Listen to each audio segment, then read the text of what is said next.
Good evening to everyone. आज का हमारा जो वेबिनार है वो डाउजिंग के ऊपर है। और डाउजिंग के दो पार्ट होते हैं, एलरॉड होता है और आपका पेंडुलम होता है।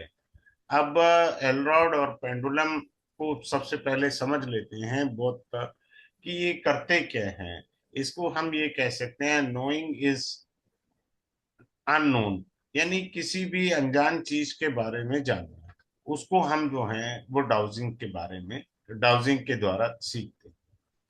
अब जो पेंडुलम है, आप अपनी कोई भी रिंग से भी पेंडुलम बना सकते हैं। पर वो जो थ्रेड है, यानी जो धागा है, अगर आप घर पर क्या कहते हैं, नेल कटर का भी पेंडुलम बना सकते हैं, रिंग का भी बना सकते हैं, पर धागे की लंबाई 6 इंच होनी चाहिए। पेंडुलम पे भी मैंने काफी रिसर्च किया है। आप हीलिंग करते, मैं 1 सेकंड में घड़ी के हिसाब से मैक्सिमम 3 सेकंड में जैसे पेंडुलम हिलेगा मैं बता दूंगा इसकी कितनी ब्लॉकेज है। वो नेक्स्ट टाइम कितनी खुलेगी, फिर नेक्स्ट टाइम कितनी उसकी ब्लॉकेजेस खुलेंगी। बहुत इजी है और बहुत अच्छे से आप सीख सकते हैं और कर सकते हैं। अब एल रॉड भी यही काम करती है। अब सबसे बड़ा इंपॉर्टेंट पॉइंट आता है कि एल रॉड और पेंडुलम को एक्टिवेट कैसे किया जाए। उसके एक्टिवेशन के अंदर दिक्कत आती है। फिर लोग कहते हैं, लोगों को ज्यादातर इस पर विश्वास नहीं है। विश्वास कैसे नहीं है, स्टूपिड क्वेश्चन होते हैं। जैसे आप पूछ रहे हैं 25 दिसंबर 2026 को बारिश होगी। पागल है यार, क्लाइमेट के इस मौसम पूछ रहा है, वो भी 25 दिसंबर का पूछ रहा है।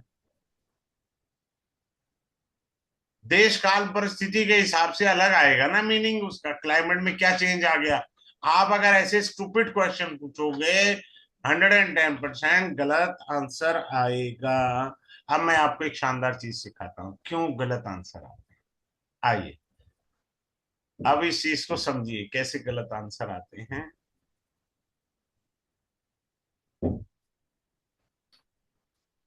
ये देखिए, ये हमारा एक ब्रेन के दो पार्ट होते हैं। ठीक है जी, ये हमारे ब्रेन के दो पार्ट हैं। ये होता है, मैं यहाँ लिख रहा हूं, ये मेरा राइट ब्रेन है, ये मेरा लेफ्ट ब्रेन है। ठीक है, ब्रेन के दो पार्ट हैं।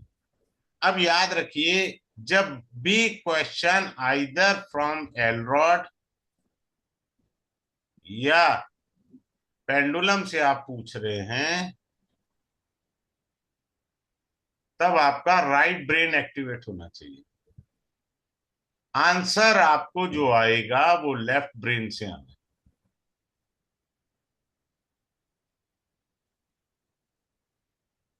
बात समझ में आ गया। राइट ब्रेन होता क्या है, राइट ब्रेन आपका क्रिएटिविटी का होता है। राइट ब्रेन जो होता है वो आपकी क्रिएटिविटी होता है। ठीक है। और लेफ्ट ब्रेन क्या है इंपॉर्टेंट, आपका जो है एनालिटिक होता है, लॉजिकल होता है। आप जो डिवाइन एनर्जी से कनेक्ट होते हैं वो लेफ्ट ब्रेन से होते हैं। हम क्या करते हैं, राइट से ही क्वेश्चन पूछेंगे, राइट पर ही फोकस कर देंगे, और जिसकी वजह से हमको गलत आंसर आ जाते हैं। नो, राइट ब्रेन जो है वो क्रिएटिविटी का है, आंसर देने का काम लेफ्ट ब्रेन का है। तो जब हम आंसर कोई भी चीज का चाहेंगे, तब हमें लेफ्ट ब्रेन पर फोकस करना है। हम जब भी एल रॉड या पेंडुलम से कुछ भी पूछते हैं, कुछ भी पूछते हैं, तो याद रखिए, जैसे ही क्वेश्चन पूछा, आप एल रॉड पेंडुलम की तरफ मत देखें। उस समय क्वेश्चन पूछने के साथ ही अपनी आईज का फोकस ऊपर ले जाएं, स्काई की तरफ, और डिवाइन को प्रे करें कि मुझे करेक्ट आंसर आ जाए। ठीक है, अगर करेक्ट आंसर आ जाता है then it is very good. आज मैंने इतना ज्यादा एक चीज के ऊपर रिसर्च किया, डाउजिंग पर, कि करेक्ट आंसर क्यों नहीं मिलते लोगों को। लोगों को क्यों इसके ऊपर नेगेटिव इम्पैक्ट आ जाते हैं। नेगेटिव इम्पैक्ट कैसा, मतलब कि यार ये वर्क नहीं करता, ठीक नहीं है, आंसर प्रॉपर नहीं है। वो ही कमी है, आंसर प्रॉपर आएगा। अच्छा, दो मीनिंग होंगे। आप अपनी हीलिंग आराम से रोज करिए। मान लीजिए आप किसी थर्ड पर्सन की हीलिंग करते हैं जो आपका रिलेटिव नहीं है। रिलेटिव इन द सेंस, आपकी फैमिली से बाहर कोई भी हो, ताऊ चाचा का लड़का भी हो, वो भी फैमिली से बाहर ही है।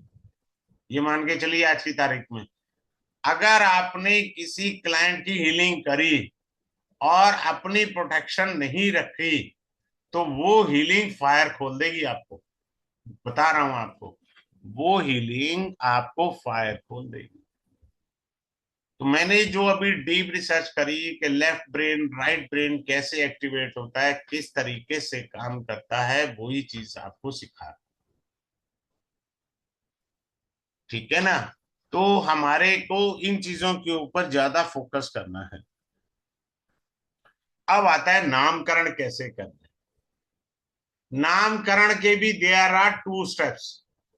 अब नामकरण ऐसे रख सकते हैं, टिंकू, मिंकू, चिंकू, रीना, टीना, जो नाम रखने रख लो।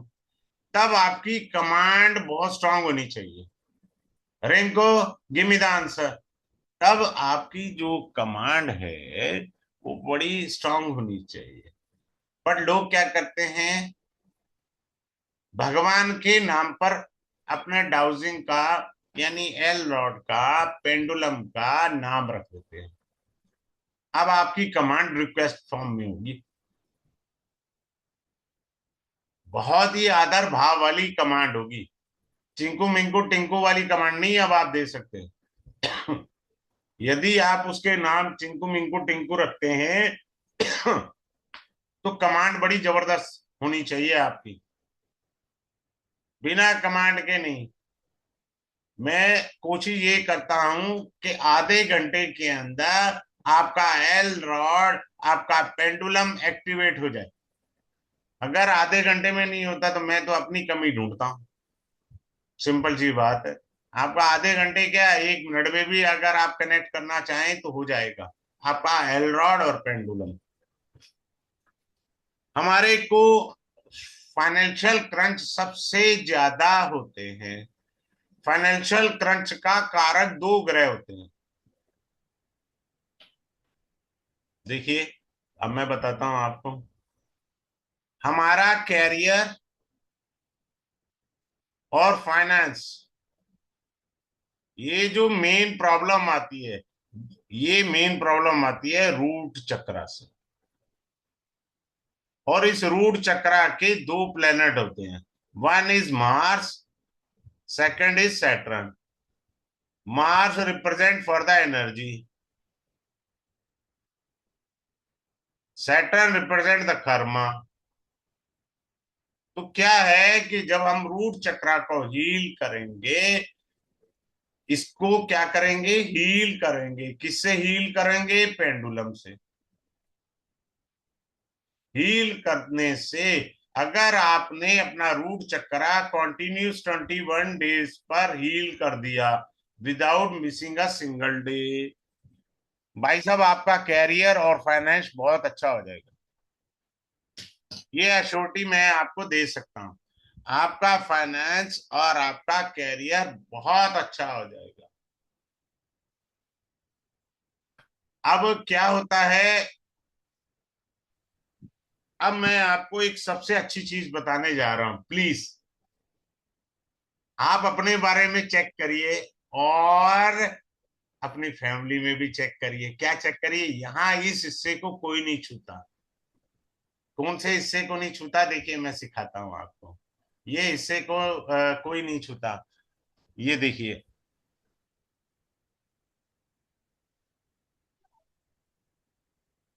वो हिस्सा कौन सा है जिसको लोग नहीं छूते। आपका क्या हिस्सा है, वो है पहला पॉइंट, फिजिकल ऑरा। आपका फिजिकल ऑरा कितना स्ट्रांग है, कितने परसेंटेज है। दूसरा क्या है आपका इमोशनल ओरा, आप कितने इमोशनल हैं। तीसरा है आपका जो है मेंटल ओरा। चौथा है आपका स्पिरिचुअल ओरा। ये चार ओरा हमेशा चेक करा करो। ये ओरा अगर आपकी बहुत स्ट्रांग है, 100% अगर आपकी aura, so no black magic can effect you. अगर आपकी स्पिरिचुअल ओरा स्ट्रांग है, इसमें आजकल बहुत एडवांस कोर्स है, उसके अंदर भी आप ये कर सकते हैं, that is called cosmic aura. Cosmic aura का मतलब God blessing, whether you are having or not God blessing, that flush कर can be seen from the cosmic पानी aura। नहीं है। कॉस्मिक ओरा से आप जो है अपनी चेक कर सकते हैं। समझ में आया ब्लैक मैजिक है या नहीं है। अब क्या होता है, there are 2 points in healing. Healing के अंदर 2 पॉइंट आते हैं, वो ये आते हैं, एक सेकेंड में बताता हूं। पहला होता है फोटो आपके पास होनी चाहिए। फोटो अगर पोस्ट कार्ड साइज की होगी तो ज्यादा बेटर है।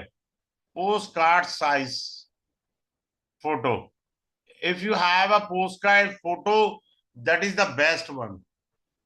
अगर इन केस नहीं है तो आपको जो कौन सी फोटो लेनी है, वही पासपोर्ट साइज की फोटो लेंगे। पासपोर्ट साइज की फोटो लेकर के आप फिलिंग कर सकते हैं।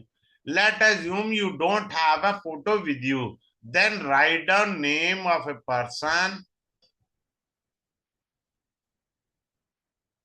और उसका एड्रेस लिखना बहुत जरूरी है। नेम और एड्रेस, ये 2 पार्ट हैं, हीलिंग के लिए कंपलसरी हैं। अगर ये 2 चीजें हैं, आप पर्सन की हीलिंग कर सकते हैं। और चाहे सामने वाला अमेरिका बैठा हो, भाई साहब अपने कोई लेना देना नहीं है, अपने को तो हीलिंग करनी है, हीलिंग हो जाएगी उसके अंदर। ये सबसे इंपॉर्टेंट पॉइंट है हीलिंग के। अब अगले पॉइंट पर चलते हैं। आप जो मोबाइल लेके बैठ जाते हो ना, ठीक है, आप मोबाइल लेके बैठ जाते हो, आप अपने मोबाइल की रेडिएशन चेक कर सकते हो कि आपका मोबाइल कितनी ज्यादा रेडिएशन दे रहा है। ये रेडिएशन हम किससे चेक करेंगे, एलरॉड से भी चेक कर सकते हैं, और हम ये चेक किससे कर सकते हैं, पेंडुलम से भी। दोनों से हम अपनी रेडिएशन चेक कर सकते हैं। एक अच्छी चीज बताता हूं आपको मैं, छोटी सी और बड़ी शानदार। हर इंसान की एक ओरा होती है ना, आपने देखा होगा देवी देवताओं की। अब जैसे किसी ने भगवान शिव की फोटो लगा रखी है, तो पीछे ओरा है ना, ये दैट इज द ओरा। आप अपने एल रॉड को कमांड देते हैं, जैसे, एक सेकंड रुकिएगा, मैं बताता हूं। आप अपने एल रॉड को कमांड देते हैं तो आदमी को ये कितने डिस्टेंस पर वो एल रॉड खुल जाता है। मान लीजिए जैसे जैसे आदमी के पास है तो उसकी पॉजिटिव हो रहा है, तो एल रॉड पूरी खुलेगी। जितना ज्यादा दूर जाते जाएंगे वो एल रॉड बंद होती जाएगी। किसी आदमी की ऑरा इतनी स्ट्रांग होती है, 10 फीट, 15 फीट, 20 फीट पर वर्क कर रही है, पर किसी आदमी की ऑरा 1 फीट पे ही नहीं वर्क करती। If you are so religious, so pure soul, तो आप उस आदमी की ओरा स्कैन जब करेंगे तो 20 फुट पहले ही चल पड़ेगा। अब जैसे मैं दिखाता हूं, एक ये इंस्ट्रूमेंट होता है आपका एल रॉड का, ठीक है। और दूसरा जो इंस्ट्रूमेंट होता है, ये तो आपका एल रॉड हो गया।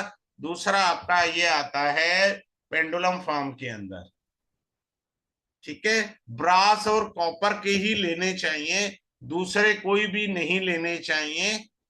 और इनको साथ के साथ एक्टिवेट करना भी आना चाहिए। अब ये देखिए, मैं इसको कोई कमांड नहीं दे रहा, मैं सिर्फ यही बोल रहा हूं, और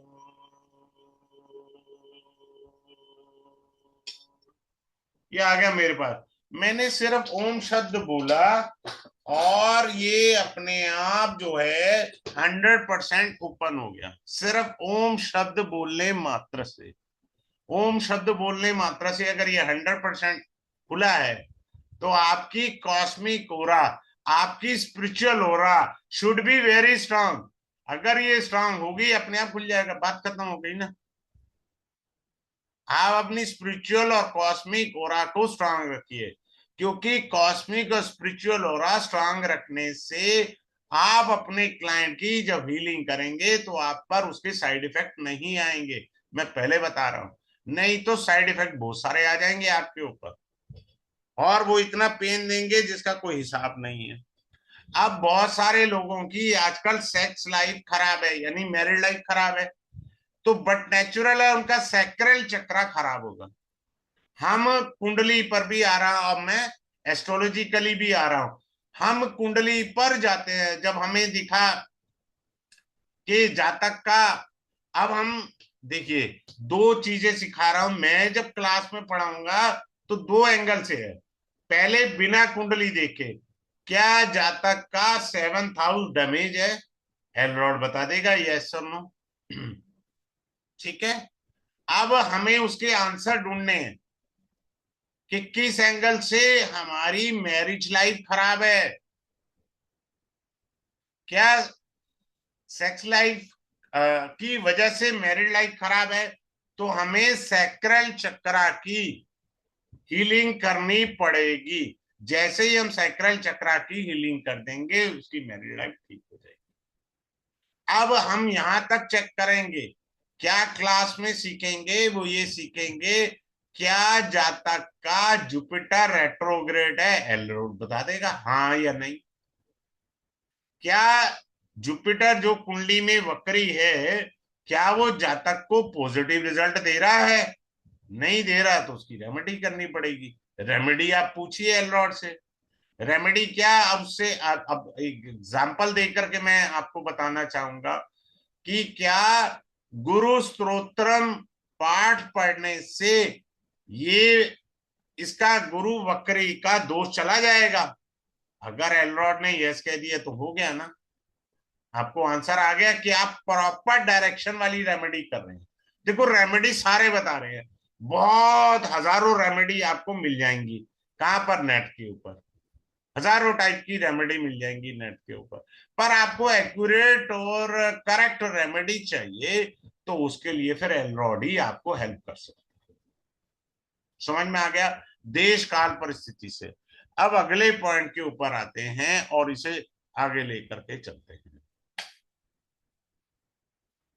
अब इसमें सबसे इंपॉर्टेंट पॉइंट होता है कि एक्टिवेशन कैसे होगा, एलरॉड और उसका एनर्जी कैसे रिस्पॉन्स करेगी प्लैनेट्स के अंदर कुंडली में। अभी जैसे मैं आपको ग्रह बता रहा हूं कैसे वर्क करेंगे। हम नो के नो प्लैनेट्स के बारे में पूछेंगे। जातक के कौन से नो प्लैनेट जो है, इसके पॉजिटिव कितने हैं। मान लो हो सकता है जातक के गलती से 3 ही प्लैनेट पॉजिटिव हों, और पता लगा बाकी 6 प्लैनेट नेगेटिव फॉर्म में है। हम कुंडली को एस्ट्रोलॉजिकली को रिलेट करेंगे पेंडुलम और एलरॉड से।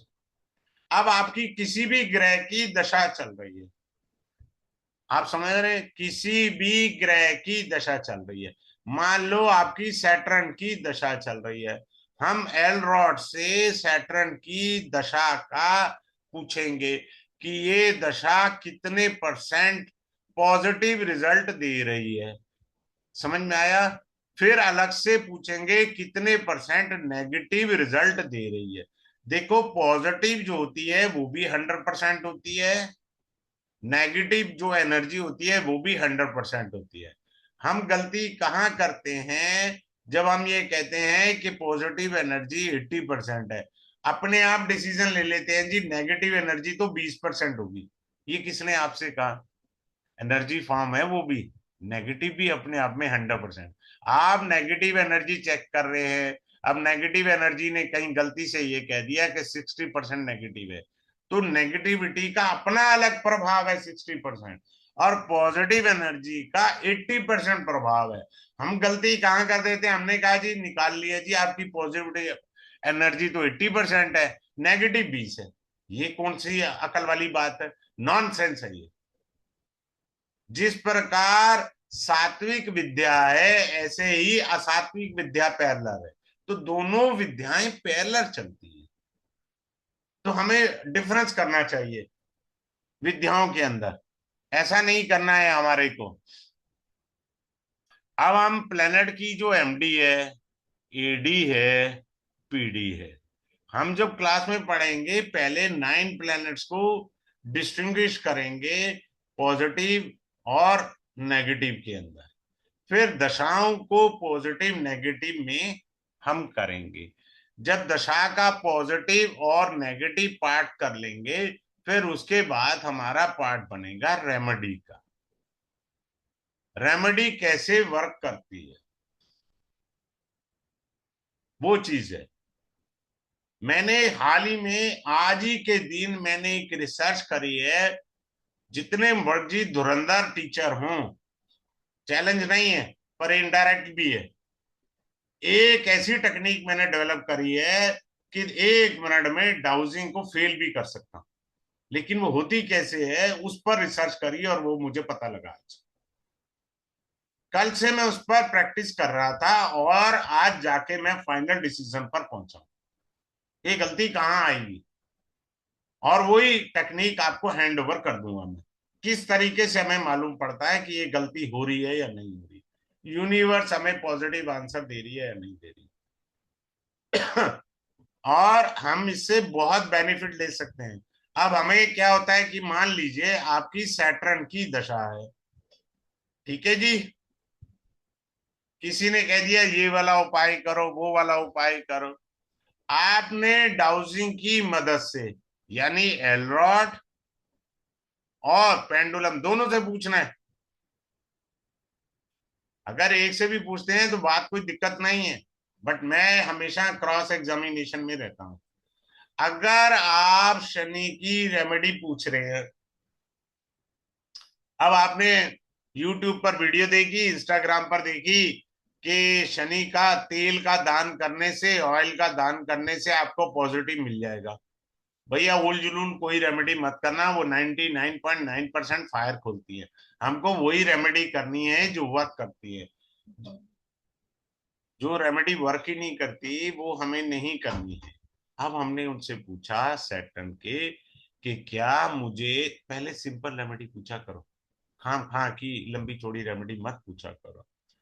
अब आपने मान लीजिए शनि के ऊपर ये पूछा कि महाराज दशरथ कृत शनि स्तोत्रम का पाठ करने से मेरे को शनि दशा में लाभ मिलेगा। उसने आंसर यस दे दिया एंड्रॉइड में। अब आपने पूछना है कितने परसेंट लाभ आएगा, विल आई गेट 100% और लेस देन 100, 60, 40। अगर ऐसा आ रहा है तो ये रेमेडी नहीं करेंगे। अगर ये रेमेडी हमको 100% बेहतरीन रिजल्ट दे रही है तो कर ले। हमने रेमेडी सेलेक्ट यहां से कर ली। क्या मुझे, फिर दूसरा ये भी एक और अच्छे डायरेक्शन में जाएंगे, क्या इस रेमेडी का, इसमें सबसे अच्छी चीज डाउजिंग में क्वेश्चन होते हैं, पता है। क्वेश्चन अगर आपके पास नहीं है अच्छे, then you are the learner. Till, कब तक, जब तक आपको अच्छे क्वेश्चन नहीं पूछने आते तब तक आप लर्नर ही हैं।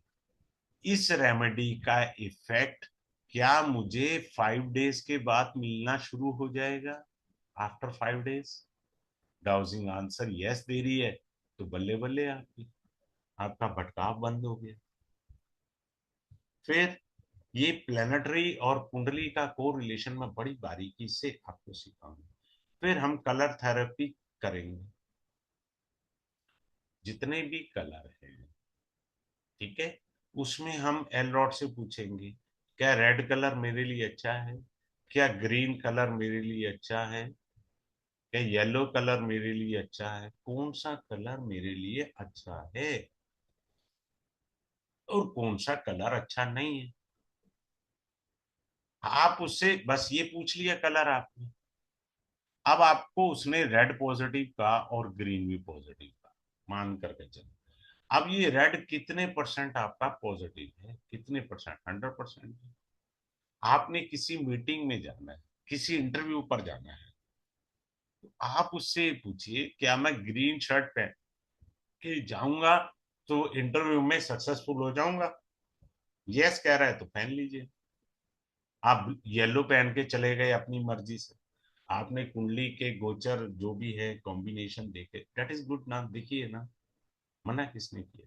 पर एलरॉड आपको एक्यूरेसी निकाल के दे दिया कि अगर आप ग्रीन शर्ट पहन के जाएंगे तो आप इंटरव्यू में सक्सेस हो जाएंगे। अब एक लड़की के लिए रिश्ता आता है, लड़के वाले आते हैं, जो एक ट्रेडिशन है इंडिया का, लड़की वाले लड़के को देखते हैं, लड़के वाले लड़की को देखते हैं। अब लड़की को जो है वो ड्रेस अपनी देखनी चाहिए। क्या मैं पिंक कलर का सूट पहनूं तो लड़के वाले यस बोलेंगे, ये कलर फेवरेबल रहेगा मेरे लिए। समझ में आ रहा है। इवन मैं एक बात, बढ़िया बात बताऊं, मैं जब पिछली क्लास में पढ़ा रहा था तो हमारी क्लास में एक देवी जी थी, तो मैंने बिंदी तक चेक करवाई थी कि ये वाली बिंदी आपको फ्रूटफुल नहीं है, हटा लीजिए ये बिंदी। बहुत सारी फीमेल माथे पे बिंदी लगाती हैं। बिंदी क्या उनकी बॉडी पर नेगेटिव इंपैक्ट डाल रही है या पॉजिटिव इंपैक्ट डाल रही है। आप क्या करते हैं, कई बार आर्टिफिशियल ज्वेलरी पहन लेती हैं फीमेल्स, कान के अंदर पहन लेंगी, गले में आर्टिफिशियल ज्वेलरी पहन लेंगी, तो वो दिक्कत देगी। अब ये स्पेक मैंने पहना हुआ है ना चश्मा, आप पेंडुलम से, एलरॉड से इसकी भी एनर्जी चेक कर सकते हैं। क्या होता है कि कई बार वो जो वेस्ट प्लास्टिक होता है ना खराब, जो सड़क पे लोग बोतलें फेंक देते हैं, उस वेस्ट मटेरियल के प्लास्टिक फ्रेम होता है ये ऑलमोस्ट, तो वो बन जाता है, तो नेगेटिव एनर्जी रखेगा। जो फ्रेश मटेरियल होगा वो नेगेटिव नहीं रखेगा। ये डिफरेंस आएगा। तब आपने अपने चश्मे की हीलिंग करनी है। आप बिना चश्मे के, तो मैंने क्लास में सब करवाया पिछली बार, कि आप बिना चश्मे के तो आपकी एनर्जी पॉजिटिव है, तो चश्मा पहनते ही आपकी एनर्जी डाउन हो गई। क्यों हो गई? चश्मा था। चश्मे की हीलिंग करी। आपको टू दी पॉइंट एक्यूरेसी की तरफ जाना है। अब मैंने ये घड़ी पहनी हुई है, क्या ये घड़ी मेरे लिए फ्रूटफुल है या मेरी एनर्जी को ब्लॉक कर रखा है? अगर इस घड़ी ने मेरी एनर्जी ब्लॉक कर रखी है, I should not wear it ना। मुझे क्या जरूरत है इस घड़ी को पहनने की, भाई साहब इसने तो मेरी एनर्जी ब्लॉक कर रखी है। समझ में आ रहा है? इस घड़ी को अगर मैं पहनता हूं तो मेरी एनर्जी 60% दिखा रहा है एलरॉक, जब मैं घड़ी नहीं पहनता तो मेरी एनर्जी 100% दिखा रहा है। समझ में आ रहा है कितनी जबरदस्त चीजें हमको सीखने को, जानने को मिलती हैं।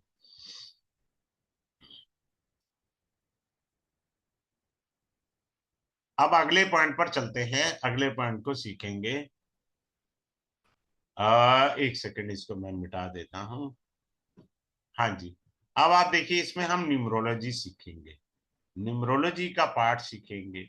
अब मान लीजिए, अब जैसे जो है आप एक या 10 या 19 तारीख को पैदा हुए, तो आपका ड्राइवर नंबर हो गया 1।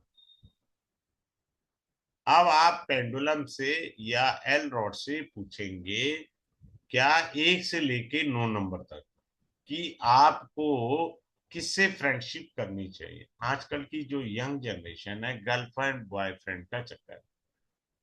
आपकी शादी हो चुकी है तो आप अपने हस्बैंड का देखिए। आप ड्राइवर एक है, आपके हस्बैंड मान लीजिए 3 तारीख को है, या आपका बॉयफ्रेंड या गर्लफ्रेंड 3 तारीख की है, तो आपने एल रॉड से पूछना है क्या मेरी इससे अंडरस्टैंडिंग अच्छी रहेगी, यस और नो। कितनी ज्यादा अच्छी रहेगी, क्या इसका नेचर मेरे लिए फ्रूटफुल रहेगा।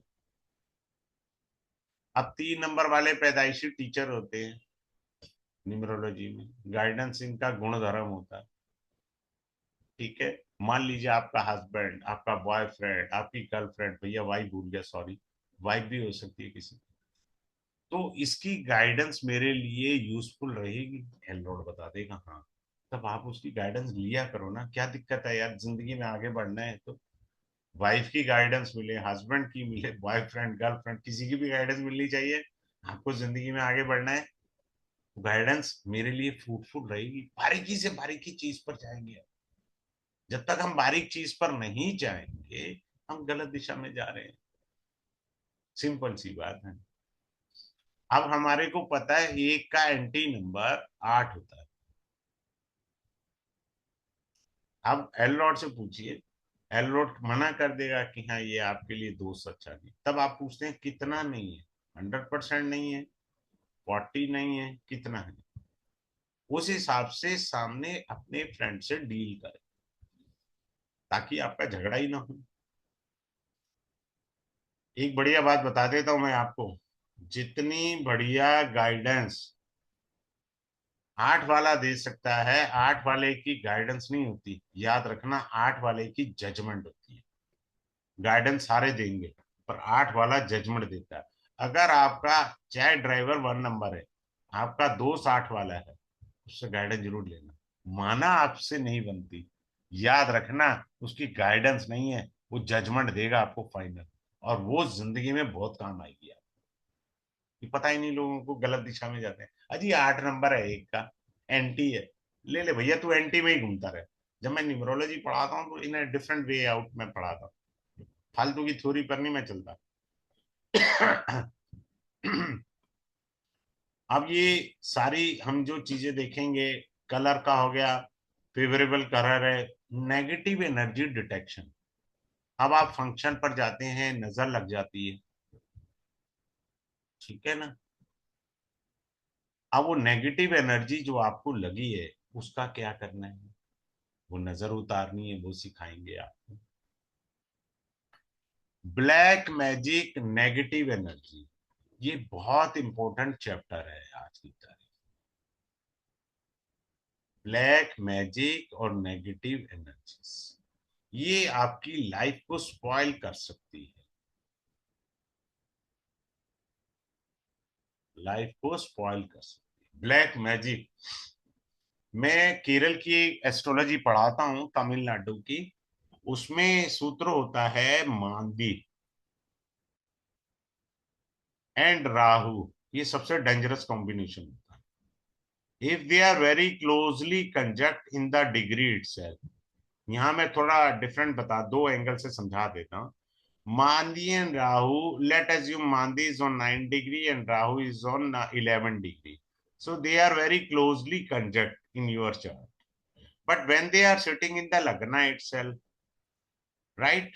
Or in the Prashna Kundli, they comes in the Lagna. ये बड़ी डेंजरस वाली बात है। नेगेटिव एंटिटी,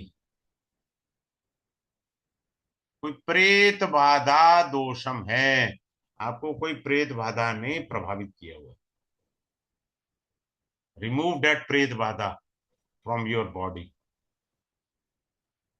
क्योंकि आपके बॉडी के एक पर्टिकुलर एरिया पर पेन आएगी, वो वहां पर बैठी हुई है।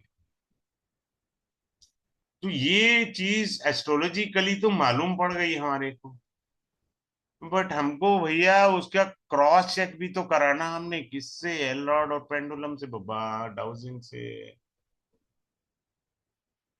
तो इसकी रेमेडी भी तो करनी है ना, तो रेमेडी भी हम करेंगे उसकी, सो दैट वो एंटिटी चली जाए।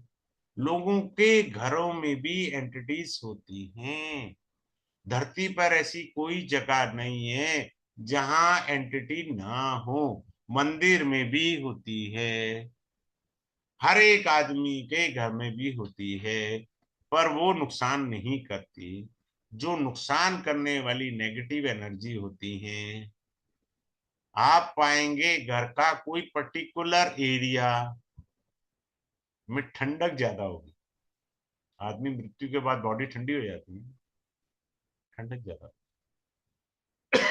So you can find out, but in चीजों में आप हाथ नहीं डालेंगे, क्योंकि अगर उसने फायर खोला, लपेटे में आ सकते हैं।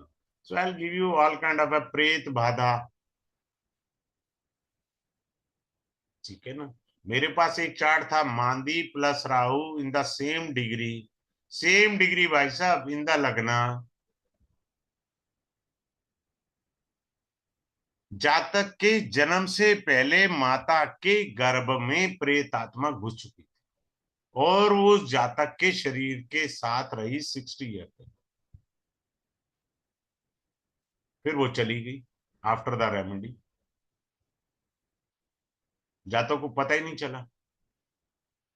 मांदी एंड राहु इन द लगना बॉडी में क्यों थी? ये दोनों डिग्री में क्लोज थे और असेंडेंट लगन की डिग्री भी सेम थी, इसलिए कलेश था। This can be seen from the प्रश्न कुंडली too also. Let assume someone is coming to you and asking about his future. For example, he may ask you the career. आपसे वो कैरियर का पूछ रहा है, यार मेरा कैरियर का क्या होगा, मेरी शादी का क्या होगा। When you see in the Prashna Kundli, Mandi and Rahu, you see either in the Lagna or in the seventh bhava of the Prashna Kundli, it means something wrong with him. सो उसकी remedy करनी है भैया। जब तक वो remedy नहीं करोगे तुमको रास्ता ही नहीं मिलेगा। उल जुलूल जितनी मर्जी उपाय कर लो। बहुत सारे लोग बोलते हैं हम उपाय कर रहे हैं लेकिन फायदा नहीं होता। क्यों नहीं होता? उसका कारण होते हैं गलत दिशा में धक्के खाने का हमें शौक है। अब आगे चलते हैं। अब हमें पितृदोष है नहीं है, वी ऑलवेज कंफ्यूज। क्या मेरे को कालसर्प दोष है? क्या मैं मांगलिक दोष कैरी करता हूं? वो सारा देखना है ना। मांगलिक दोष है या नहीं है। एक एस्ट्रोलॉजर कह रहा है, दूसरा कह रहा है नहीं है। आप पेंडुलम से ही पूछ लो ना, एलरॉड से ही पूछ लो ना, वो बता देगा आप है या नहीं है। ठीक है ना। आपको मैं बढ़िया शानदार चीज बताता हूँ आपको। क्या शानदार चीज बताता हूँ, बड़े ध्यान से आप सुनिएगा। आपको हाई बीपी का रोग है, ठीक है जी। हाई बीपी का रोग है, मेडिसिन ले रहे हैं। आप उससे हाई बीपी पूछ सकते हैं, क्या मेरे को इस समय हाई बीपी है तो कितना है। रेशो आपको बीपी की है, क्या मुझे मेडिसिन अभी लेनी चाहिए? वो यस कहे तो आप लीजिए। कई बारी हमको बीपी नहीं होता, बीमारी नहीं होती, हम दवाई ले लेते हैं। हमें यहाँ तक पेंडुलम और एलरॉड हेल्प करता है कि आप जिस डॉक्टर से ट्रीटमेंट करा रहे हैं क्या उसका ट्रीटमेंट आपके लिए फ्रूटफुल है या नहीं है। अगर नहीं है फ्रूटफुल तो आप उस डॉक्टर से ट्रीटमेंट मत कराएं। आप जो मेडिसिन लेकर के आए हैं वो मेडिसिन मुझे खानी चाहिए या नहीं खानी चाहिए। क्या उससे मुझे जल्दी आराम आएगा कि नहीं आएगा। आप जो पानी पीते हैं उसकी हीलिंग कर सकते हैं। आजकल गर्मी है, पानी की जरूरत ज्यादा है, उसको डाउजिंग से हील कर दीजिए पानी को, सो डेट आप पानी जो है हील कर देंगे आपकी बॉडी के लिए अमृत के समान। आप बात समझ रहे हैं? आप अपने फूड को हील कर सकते हैं बाबा। किसने कहा? फूड की हीलिंग कर लो ना यार। हीलिंग के अंदर हार्डली मैक्सिमम 1 मिनट लगता है यार, सारा कुछ मिला करके। वैसे तो 40 सेकंड में हीलिंग हो जाती है, मैक्सिमम 1 मिनट मैंने इसलिए। आप करो ना उस खाने को। आप जिस कुर्सी पे बैठते हैं, आप जिस बेड पे सोते हैं, उसकी एनर्जी चेक कर सकते हैं, पॉजिटिव है नेगेटिव एनर्जी है। आप जिस बेड पे सो रहे हैं, आप जिस रूम में रहते हैं, वो पॉजिटिव एनर्जी है वहां पर या नहीं है। ये आपकी एनर्जी वहां आकर के डाउन हो जाती है। इस तरीके से देखना है यार। बारीकियां जब तक नहीं सीखेंगे हमेशा आप गलत दिशा में जाएंगे। अब मैं एक बढ़िया सी चीज बताने जा रहा हूं, आप लोग ध्यान से सुनिएगा। देखिए ये सबसे इम्पोर्टेंट, मैं रात को वेबिनार इसलिए नहीं इसका कर सकता। डाउजिंग सनसेट के बाद नहीं करनी चाहिए। डाउजिंग सनसेट के बाद नहीं करनी चाहिए, रात में गलती से भी डाउजिंग ना करें। ठीक है जी। अगर ये बैच स्टार्ट होगा 5 मई 26 को शाम को 4:30 बजे, 4:30 PM डेली क्लास रहेंगी, सॉरी अल्टरनेट डेज पे रहेगी। TTS, Tuesday Thursday and Saturday TTS पर क्लास रहेगी। और जो आज ही एनरोलमेंट कराएंगे उनकी फीस अलग है। जो ट्यूसडे को पेमेंट दे रहे हैं ट्यूसडे को, वो कोर्स का फीस है 1999। As you know very well about me, अगर आप आज के दिन संडे को पेमेंट करते हैं तो 1411 जस्ट पे करना है आपको। अगर आप आज एनरोलमेंट करते हैं संडे के दिन अप टू 12 आज रात को, तो आपको 1411 करना है। तो मैं आपकी क्लास के अंदर आपकी जो पर्सनल बात है उसको भी ले लूंगा, सिखाने के साथ साथ जो भी स्टूडेंट आते हैं उनका एक पर्सनल क्वेश्चन मैं जरूर लूंगा, ये गारंटी मैं दे रहा हूँ। और वो उसको हम लोग डाउजिंग की हेल्प से क्लियर करेंगे कि उसको बेहतरीन रिजल्ट मिल सके। ठीक है ना। तो एक तो ये मैंने बताया 5 मई 2026 को 5 क्लासेस का ये कोर्स रहेगा। इसके अंदर कलर थेरेपी, न्यूमरोलॉजी, कुंडली, ब्लैक मैजिक, नेगेटिव एनर्जी, सब विद रेमेडीज है। विदाउट रेमेडी कोई भी कोर्स मीनिंगलेस है। तो we are going to start on 5th में। जिन लोगों को आज ही एनरोलमेंट करना है वो स्क्रीनशॉट मेरे को भेज सकते हैं, और उनको मैं ग्रुप में ऐड कर दूंगा। बाकी किसी को कोई भी क्वेरी हो वो सतीश जी से बात कर सकते हैं। He is a very nice and humble person. वो आपकी पूरी मदद करेंगे। प्री रिकॉर्डेड या किसी भी टाइप का कोर्स या एनरोलमेंट के बारे में बात करनी है, ये सतीश जी का नंबर है, इस पर आप बात कर सकते हैं और आपको लाभ आ सकता है। ठीक है। तो आप अपने को रेडी रखिए क्लास के लिए, सो दैट आप ज्वाइन करें और आपको बेनिफिट मिले। Thanks a lot for joining this webinar. Thanks a lot.